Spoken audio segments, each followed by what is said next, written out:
अस्सलामुअलैकुम नाज़रीन, मैं रज़ी अहमद और आज मैं दारुल ईमान किशनगंज में मौजूद हूँ।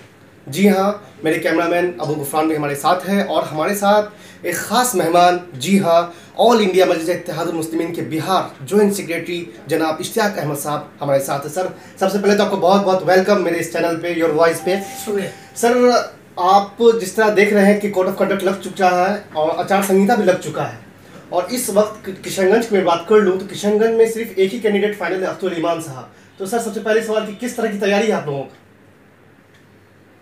अल्हम्दुलिल्लाह हमारी तैयारी बहुत अच्छी है और तैयारी हमारे लिए नई बात नहीं है। तैयारी हमारी 2014 से ही लगातार है और लगातार तैयारी। और अख्तरुल ईमान साहब हम एहतराम करते हैं किशनगंज पार्लियामेंट्री क्षेत्र के उन मतदाताओं का, हमारे दानिशवरों का, उलमाओं का एहतराम करते हैं कि 2014 में बेवक्त हमारे कायद अख्तरुल ईमान साहब, मजलिस इत्तेहादुल मुस्लिमीन के नुमाइंदा अख्तरुल ईमान साहब दानिशवरों की कहने पे चुनाव में अपना वो करे, तो लगातार 2014 से काटेगी ना आपकी पार्टी? नहीं, हम अपनी तैयारी की बात, आपने तैयारी की बात करी है, तो तैयारी हमारी 2014 से और तैयारी मुकम्मल है। अब इसको हम लाए अमल को पूरे तौर पे 3 दिन के अंदर में तय कर देंगे इंशाल्लाह। आज रात में हमारे सदर का, हमारे बिहार सदर अख्तरुल ईमान साहब का नॉमिनेशन का डेट भी तय हो जाएगा कि कब होना है। आपने जिस तरह से बोला अभी कि 2014 से तैयारी है आपकी, तो क्या हुआ था? 15 में तो हार गए थे आप। 15 में हम हारे नहीं थे, वो हमने सिर्फ चुनाव हारा था, हमने हिम्मत नहीं हारे थे। अख्तरुल ईमान साहब इलेक्शन लड़े थे और आपको पता होना चाहिए कि अख्तरुल ईमान साहब 3 दफ़े जितने वोटों से नहीं जीते थे उससे कई गुना ज़्यादा वोट ला करके हारे थे।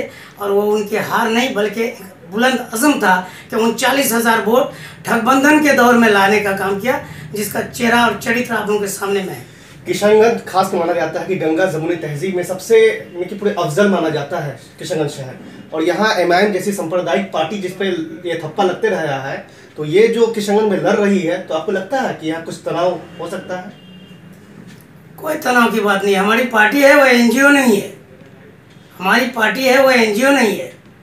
जैसे बीजेपी है, आरएसएस है, शाखाओं वाला कोई मामला नहीं। मेरी party ECI, election commission of India, मेरी पार्टी को आपको पता होना चाहिए 150 कॉरपोरेटर हैं, 84 से अब तक एक एमपी है लगातार। हिंदुस्तान का कोई एक पार्लियामेंट्री क्षेत्र बताइए जहां एक ही दल 84 से अब तक जीतता आ रहा हो। दूसरी बात, 9 एमएलएज है। दीगर पार्टियों का तो एक वार्ड सदस्य नहीं है, जो लंबा लंबा फेंकता है ना आपके क्षेत्रीय पार्टियों का, तो उनका वार्ड सदस्य भी नहीं है।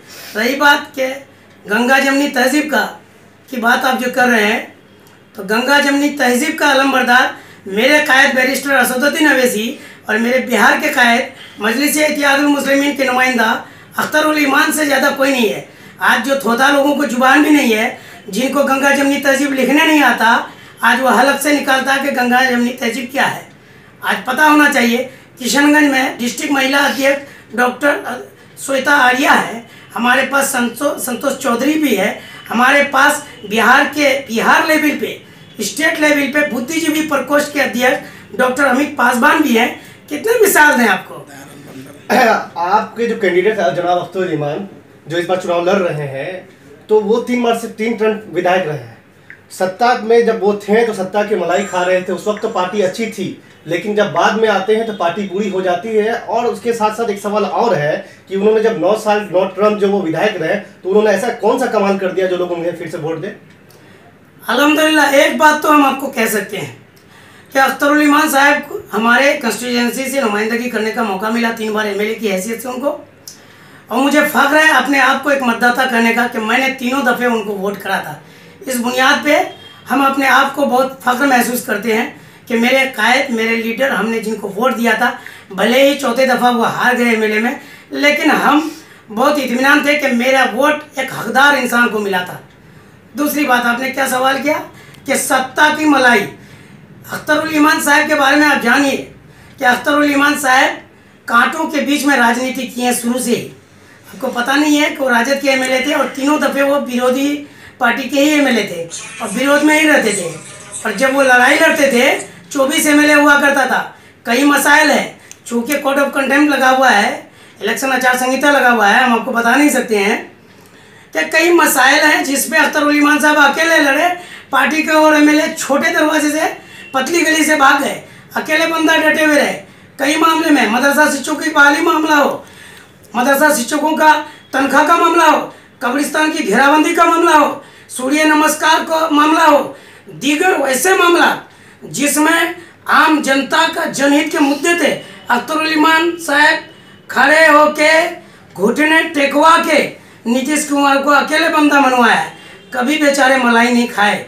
अगर वो मौका परस्त होते, अगर वो मुफाद परस्त होते, तो आपको नहीं लगता कि एक एमएलए जिसको दूसरे विधानसभा में उसी के जिले में पहचानता नहीं है, अल्हम्दुलिल्लाह एक हारा हुआ एमएलए को पूरे हिंदुस्तान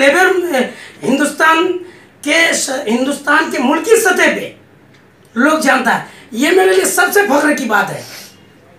चलिए, बहुत बहुत मुबारकबाद आपको कि इलेक्शन में किशनगंज की जनता जो है वो खुद फैसला लेंगी कि कौन उनके हित के लिए बेहतर है, कौन किसको वोट करेंगे, ये जनता खुद जानती है। और आप देख रहे थे योर वॉइस चैनल। आपको ये वीडियो कैसी लगी? अच्छी लगी तो लाइक करें, शेयर करें और कमेंट में अपना राय ज़रूर दें। जब तक के लिए अल्लाह हाफिज़।